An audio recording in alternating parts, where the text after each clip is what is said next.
Go back over here. I got a little mess with this chassis on this. So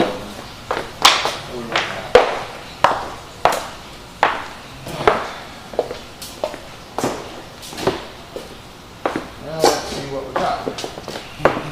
Very interesting. We have the early rubbers here. This is a mid-year 40, but this is the early rubber that for the gas tanks. I was told by experts that they didn't use it that late. Here it is on the bike. So those experts were incorrect. I was told it was only used on the Skull Dash bikes. What do I know?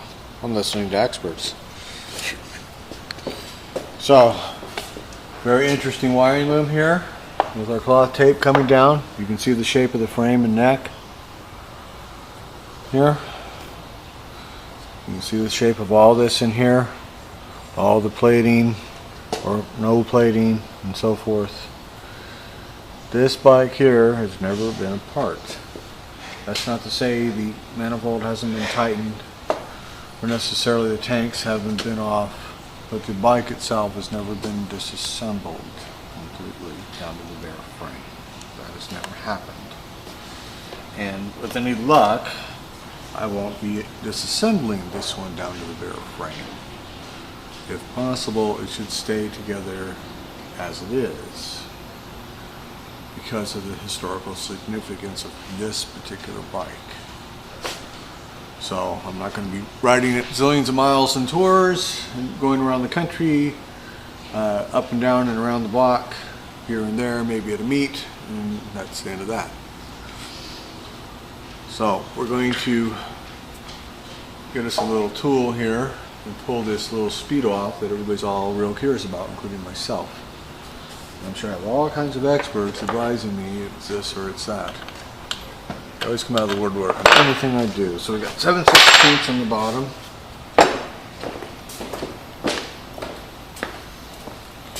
Sometimes I need a screwdriver for this and sometimes not. So I find it real interesting, if any of you picked up on it, it has no trip meter. It's the cheaper version. Custom order special paint, but cheaper version speedo.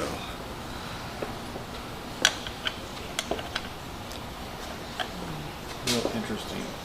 Maybe the guy optioned out the 39 tranny and a cheaper speedo to pay for his paint job. Don't know.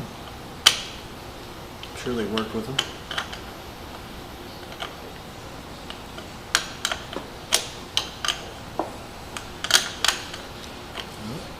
For years and years and years, I've had people swear up and down that they never made a 3-speed knucklehead, but guess what? They did. It was an option. Know for a fact. Seen the bikes, seen the invoices. Know for a fact. Come on, off.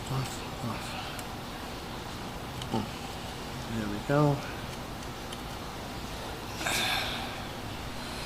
There's our little factory washer and nut.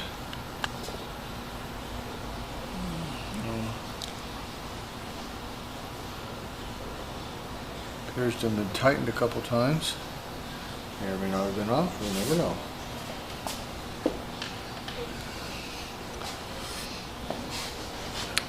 So here's the kicker. Without DSL photos, we cannot prove how this bike came.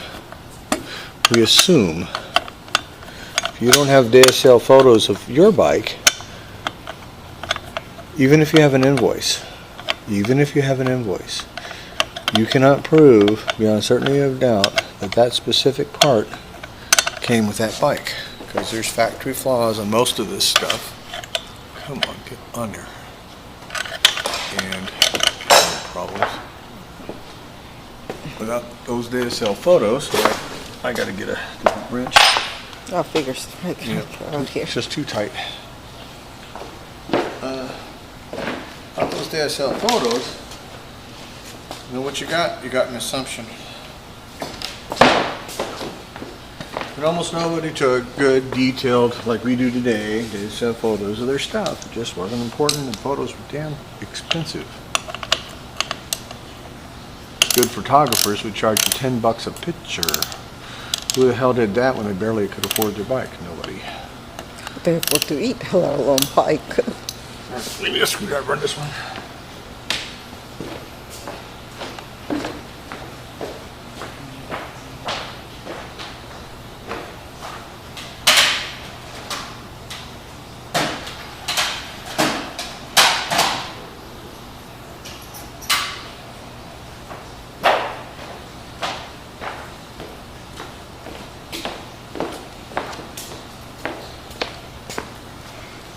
All right.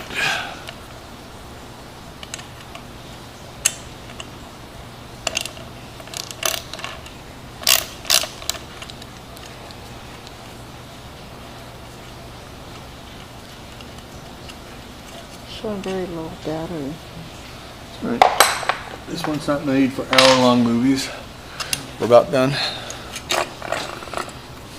And here's our speedo. And we have 5293X and 3 NC4157. So I'm sure all you experts out there would advise me what the hell that means. I don't know. So there's our date code. Go ahead and shut that off. We'll come back to it another day.